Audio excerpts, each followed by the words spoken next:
Estamos a falar de um importantíssimo problema em termos de saúde pública. As doenças cardiovasculares continuam a ser a principal causa de morte em Portugal e uma importante causa de incapacidade e de morbilidade nos nossos doentes, o que é tanto mais importante quanto a noção de que 90% destes eventos cardiovasculares podem ser prevenidos. Portanto, toda a aposta que possamos fazer em termos de prevenção, quer prevenção primária, quer prevenção secundária, é seguramente muito importante e muito custo-efetiva. Começar pelos fatores de risco cardiovasculares. Nós sabemos bem quais são os fatores de risco cardiovasculares que estão associados a estas doenças, mas não temos sido particularmente eficazes no seu combate e no seu controle. E, portanto, é por causa da hipertensão elevada, do colesterol elevado, da diabetes, do sedentarismo, da obesidade, do tabagismo, da conjugação de muitos destes fatores nos mesmos doentes, que depois temos tantos e tantos milhares de portugueses todos os anos a ter eventos cardiovasculares. E, portanto, sem dúvida que a melhor aposta começa por ser a prevenção primária, ou seja, evitar que o evento aconteça, e isso consegue-se com um controle rigoroso destes fatores de risco e com objetivos que hoje sabemos estarem bem claros, mas que nem sempre estão bem claros na mente dos portugueses, e por isso nunca é demais enfatizá-los. Um doente hipertenso só pode ser considerado que tem a sua tensão arterial controlada se tiver sistematicamente os valores da sua tensão arterial sistólica ou alta abaixo dos 140 mm de mercúrio, dos 14, como vulgarmente dizemos, e os valores da tensão mínima ou da tensão diastólica abaixo dos 90 mm de mercúrio, ou 9, como também por vezes se diz. No que diz respeito à hipertensão arterial, apesar de sabermos isto, ainda temos uma prevalência muito alta da hipertensão em Portugal e também da hipertensão não suficientemente medicada, não suficientemente controlada. Ainda temos muitas pessoas que aceitam uma tensão mais ou menos, como se essa entidade clínica existisse e fosse justificável, e muitas vezes as pessoas com valores um pouco acima do normal não estão preocupadas com esses valores, nem sempre tomam medicação ou não é feito depois um reforço de medicação para controlar essa mesma tensão arterial. Ora, isso é errado. É muito importante que tenhamos sistematicamente os nossos valores de tensão arterial controlados. Se isso é possível fazer sem medicação ou com a medicação que estamos atualmente a tomar, ótimo. Se não for, é preciso iniciar ou reforçar terapêutica farmacológica. Quando falamos do colesterol elevado, também estamos a falar de um fator de risco com uma enormíssima prevalência. Pensa-se que 2 em cada 3 adultos portugueses tenham colesterol elevado, e muitas vezes as pessoas não têm uma noção certa a propósito deste fator de risco. Começam por ter a noção errada de que tem muito a ver com a alimentação, o que infelizmente não é verdade. Há muitas pessoas magras com o colesterol alto e há muitas pessoas que até têm uns quilos a mais e que não têm um colesterol particularmente elevado. Portanto, só uma pequena parte do colesterol que nós temos é que vem da alimentação, nomeadamente das gorduras saturadas de origem animal. A maioria do colesterol que cada um de nós tem não vem da alimentação, é produzido no fígado a partir de qualquer coisa que nós comamos. E, portanto, mesmo que tenhamos uma alimentação muito equilibrada, que façamos atividade física, é perfeitamente possível que tenhamos um colesterol elevado, e perante um valor que está acima do recomendado para a idade e para o nível de risco, é preciso reduzi-lo. E se a alimentação não é suficiente, e a maior parte das vezes não vai ser suficiente, é fundamental iniciarmos uma terapêutica que tem que ser tomada diariamente para o resto da vida, e esse também é outro problema. Muitos portugueses fazem alguma medicação para o colesterol, mas fazem durante um mês, ou 2 ou 3, e depois repetem as análises, o valor já está dentro do normal e já acham que podem reduzir ou interromper a medicação. Ora, isso é um erro. Nós temos que fazer a medicação necessária diariamente e para o resto da vida do doente, caso contrário não vamos conseguir o controle sustentado do colesterol, e nós sabemos que cada vez que o colesterol está elevado, nós estamos a ter um risco cardiovascular desnecessariamente alto. Por cada 2 mg por decilitro de colesterol LDL ou mau colesterol acima do alvo, nós temos mais 1% de risco cardiovascular e, portanto, se eu tiver mais 20 mg por decilitro de colesterol LDL do que devia ter, significa que o meu risco é 10% mais alto do que aquele que devia ser. E, portanto, não faz sentido um português ter mais 10 ou 15 ou 20% de risco, quando, através do controle sustentado do seu valor de colesterol, esse risco pode ser minimizado. Os objetivos no que diz respeito ao colesterol, como dizia há pouco, variam com o risco. Esse risco pode ser calculado. Habitualmente as pessoas jovens e sem outros fatores de risco, nós podemos permitir um valor de colesterol LDL mais alto, até 115 mg por decilitro, mas se estivermos a falar numa pessoa com uma idade mais avançada, acima dos 65 anos, se estivermos a falar de um doente diabético, se estivermos a falar de um doente que já teve um evento cardiocérebrovascular, se estamos a falar de um doente que além do colesterol tem vários outros fatores de risco, então aí temos que ser particularmente rigorosos. O objetivo é ter um valor de colesterol LDL abaixo de 55 mg por decilitro, o que é um valor que espontaneamente quase nenhum português tem. E saliento este aspecto: se não fizermos medicação, se formos um doente idoso, um doente diabético, um doente que já teve um evento, um doente de alto risco, não vamos conseguir espontaneamente ter o valor de colesterol LDL no objetivo. Portanto, precisamos de medicação e precisamos de medicação potente e eficaz. A maior parte das pessoas também não vai conseguir atingir e manter estes valores de colesterol LDL só com um fármaco, o que quer dizer que hoje em dia estamos na era da combinação de medicamentos para baixar o colesterol, que pode ser no mesmo comprimido ou em comprimidos diferentes, mas quase todos estes doentes de risco mais elevado, e repare, se pensarmos que nós temos 1,5 milhão de diabéticos em Portugal, se pensarmos que temos uma população crescente de doentes idosos, se pensarmos que temos tantos doentes que já tiveram eventos cardiovasculares, estamos a falar numa percentagem muito significativa da nossa população que tem que atingir e manter estes valores exigentes de colesterol LDL, e vai conseguir fazê-lo com 1, 2, alguns 3 medicamentos para baixar o colesterol. E, portanto, este objetivo tem que ser um objetivo sistematicamente atingido e mantido por todos os portugueses. Não é aceitável que um doente idoso, que um doente diabético, que um doente que já teve um evento cardiovascular continue a ter, como é frequente no nosso país, valores de 90, 100, 110, 120 mg por decilitro, muitíssimo acima daquilo que são os objetivos terapêuticos. No que diz respeito à diabetes, que é também uma epidemia nos tempos que correm, também sabemos hoje que não basta um controle metabólico dessa mesma diabetes, ou seja, os medicamentos que eu utilizo para reduzir o açúcar no sangue ou a hemoglobina A1C não são todos iguais no que diz respeito à proteção cardiovascular, e uma coisa é o controlo metabólico da diabetes, os números, outra coisa é o controlo do risco. Nem todos os fármacos são igualmente eficazes a controlar o risco cardiovascular dos diabéticos, que sabemos que é no mínimo o dobro do risco cardiovascular de outra pessoa com as mesmas características, mas que não seja diabética. E, portanto, se estamos a falar de doentes que são sempre de risco muito elevado, então temos que ser particularmente eficazes no controle deste doente.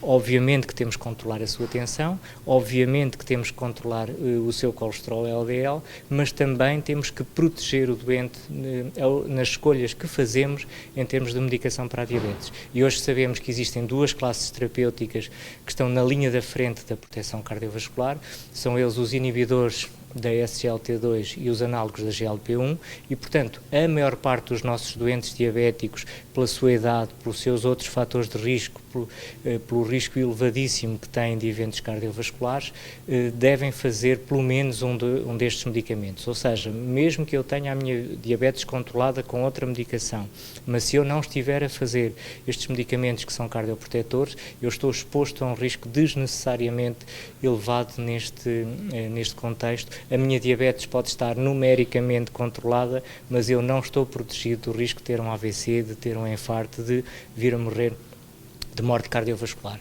E nós temos cada vez mais as nossas enfermarias de cardiologia, as nossas unidades coronárias, as nossas unidades de AVC, com doentes diabéticos, alguns dos quais que até estavam relativamente controlados em termos dos números do seu açúcar no sangue, mas não estavam adequadamente protegidos, porque a medicação que estavam a fazer para a diabetes não era a mais correta, porque não tinham uma tensão arterial controlada, porque não tinham um colesterol controlado.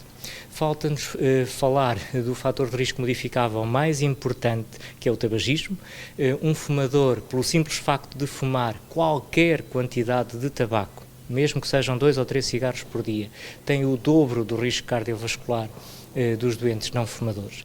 E, portanto, se fumar é uma atitude que prejudica um sem número de coisas no nosso organismo, no que diz respeito ao risco cardiovascular, os números são assustadores. Se eu fumo, tenho o dobro do risco, se eu não fumo, tenho metade do risco. Penso que não é preciso dizer mais para salientar a importância deste fator de risco. A boa notícia é que se um fumador deixar de fumar, instantaneamente, sublinho, instantaneamente, o seu risco cardiovascular desce para metade. O que é fantástico, porque o risco de cancro do pulmão desse doente não desce imediatamente quando ele deixa de fumar, mas o risco cardiovascular desce. Portanto, todos os esforços devem ser feitos para que todos os nossos fumadores que são doentes de risco cardiovascular deixem de fumar o mais rapidamente possível. E volto a dizer, fumar hoje um maço e amanhã fumar 3 cigarros praticamente não mexe no risco cardiovascular. O que mexe no risco cardiovascular é efetivamente deixar de fumar por completo e em definitivo, e isso sim faz toda a diferença no risco cardiovascular desses doentes. Depois temos que falar dos fatores de risco associados com o estilo de vida, a obesidade e o sedentarismo. Muitas vezes as pessoas não têm esta noção, mas Portugal é um dos países líderes na Europa na obesidade infantil, juvenil e cada vez mais também nas idades avançadas. Muitas vezes as pessoas não têm a noção dos riscos que estão inerentes ao sedentarismo e à obesidade. Primeiro, têm alguma dificuldade em assumir que têm excesso de peso. Ora, ter excesso de peso não é uma questão de opinião, é uma questão de números. Sempre que o meu índice de massa corporal está acima de 25, eu tenho excesso de peso. Se ele estiver acima de 30, eu sou obeso. Não é uma questão de estética, é uma questão matemática e científica. E essa obesidade aumenta-me o risco de variadíssimas coisas, incluindo de diabetes e de doença cardiovascular. E a obesidade e o excesso de peso estão bastante ligados com o sedentarismo. Muitos dos portugueses também acham que não são sedentários, apesar de o serem, porque aquelas pessoas que fazem a vida de casa e que andam lá sempre atarefadas com isto e com aquilo e até vêm ao jardim e cultivar o seu jardim ou o seu quintal, acham que têm uma vida ativa pelo simples facto de passarem pouco tempo por dia sentados no sofá. Mas essa não é a definição de vida ativa. Para que o indivíduo seja considerado como ativo e não como sedentário, ele tem que fazer atividade física que o canse. Ou seja, se eu for passear à beira-mar, a um passo tranquilo, eu não estou a fazer atividade física. Claro que não estou parado, mas o que eu estou a gastar em termos calóricos é muito pouco e o que eu estou a fazer em termos de promoção da minha saúde cardiovascular é também muito pouco. Pelo contrário, se eu fizer esse mesmo trajeto, mas com um passo rápido, de tal forma que não consiga caminhar e falar ao mesmo tempo, ou caminhar e estar ao telemóvel a falar ao mesmo tempo, então sim. Então eu estou a fazer atividade física e isso já é um contributo importantíssimo para a minha saúde cardiovascular. E, portanto, eu nada tenho contra os passeios, nada tenho contra tratar dos jardins e dos quintais e das hortas, mas isso é manifestamente pouco para os nossos doentes. Precisamos de doentes mais ativos, doentes que façam pelo menos meia hora por dia de atividade física que os canse e que o façam de preferência todos os dias, no mínimo 5 dias por semana. Isso sim é a definição de um indivíduo ativo. Muitos dos doentes, quando lhe propomos este programa, dizem: mas eu assim canso-me. Exatamente, é isso que nós queremos. Queremos que as pessoas se cansem. Obviamente que não queremos que entrem em exaustão. São coisas diferentes. Quando eu me canso, estou a fazer a atividade física. Quando eu fico exausto, significa que fui para além dos meus limites. E, obviamente, quando eu começo a fazer atividade física, o meu limite para cansaço é mais baixo e depois de um mês ou 2 ou 3 de atividade física, vou vendo que já consigo fazer mais atividade, uma maior distância ou uma maior intensidade de esforço. E, portanto, se os portugueses querem reduzir significativamente o seu risco cardiovascular, têm que seguir esta noção em termos de atividade física, pelo menos meia hora de atividade que os canse, pelo menos 5 vezes por semana. E no que diz respeito à alimentação, também muitas vezes as pessoas não têm a noção do que é equilibrado e do que não é equilibrado. Muitas vezes os nossos doentes obesos, os nossos doentes diabéticos não conseguem perceber porque é que são obesos ou porque é que são diabéticos. Como é que eu engordo se eu não gosto de gorduras? Como é que eu sou diabético se eu não gosto de doces? São perguntas que nós ouvimos muitas vezes. E a resposta é simples, é porque nem só a gordura engorda e nem só os doces provocam diabetes. Nós engordamos sempre que consumimos mais do que aquilo, comemos mais do que aquilo que gastamos. E, portanto, não é preciso comer muito. Muitas pessoas dizem: mas eu conheço pessoas que comem mais do que eu. não é isso que é importante. O que é importante é eu gasto aquilo que como. Se não gasto, engordo. Se eu como mais do que aquilo que gasto, engordo. Se eu gasto mais do que aquilo que como, emagreço. É tão simples quanto isso. E, infelizmente, as pessoas não percebem que aquilo que comem não vão depois conseguir gastá-lo na sua atividade do dia-a-dia. E, portanto, ou promovemos essa atividade física diária, ou então vamos juntando grama a grama, quilo a quilo, vamos aumentando o nosso peso. Ora, se eu quero perder peso, tenho que gastar mais e tenho que ingerir menos. E depois outro erro diz respeito à noção dos alimentos mais calóricos, que não são as gorduras, são os hidratos de carbono. E a nossa alimentação é extraordinariamente rica em hidratos de carbono.